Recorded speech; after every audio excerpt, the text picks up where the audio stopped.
Hey, I'm finished. So the whole controversy with officiating in the Origin series has got me thinking and researching things a little bit further.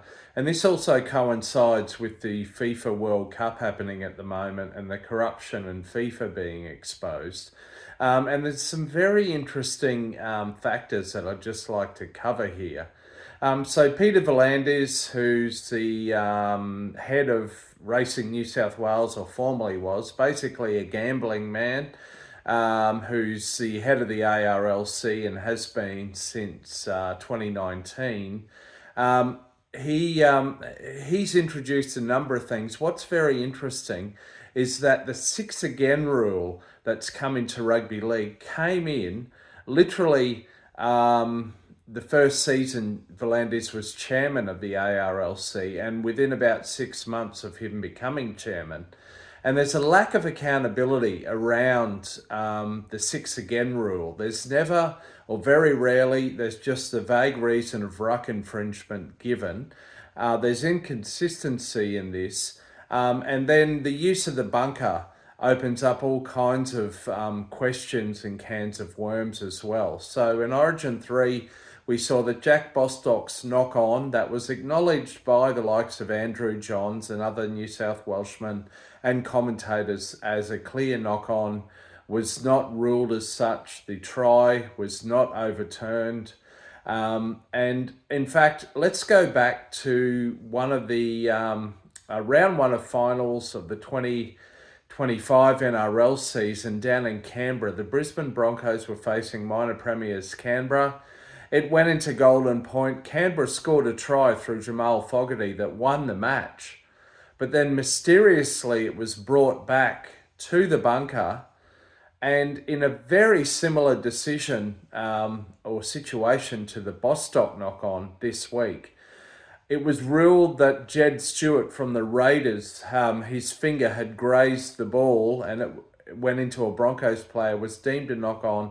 The try was disallowed, and Brisbane went on to win the match in golden point. Very similar circumstances, just that it was the try was disallowed in that case, where it wasn't disallowed as it should have been this week. Look, so many things, so many thoughts, and why do we watch sport? We love sport for the unpredictability of it. It's becoming increasingly clear, and there's huge amounts of money involved in the NRL. Just this week, there's been a $5.3 billion broadcasting deal signed between the NRL and Nine and Foxtel. Massive amounts of money. A partnership with Sportsbet. Gambling is a massive issue in Australia. Ashley Klein, who's refereed 15 straight Origin games, has a known gambling issue and losses of the range of $400,000 and links to Racing New South Wales, as does Peter V'landys. It smacks of corruption.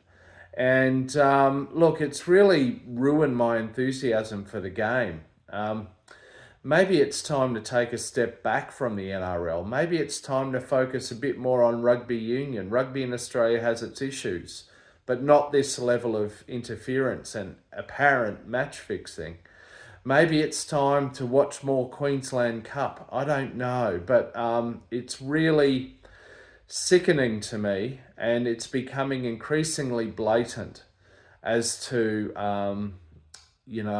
big money, corruption and influence affecting and dictating outcomes of matches, and big matches at that.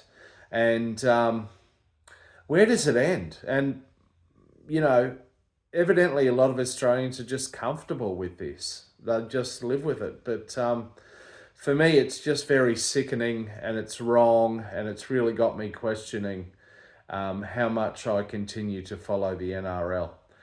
Let me know what you think in the comments. You may have a different view, and maybe you're happy with this level of corruption and influence and apparent match fixing. I don't know. Like to hear what you think, but for me, I don't like it. It stinks. It's corrupt, And yeah, it's not why I would choose to follow sport. All right, see ya.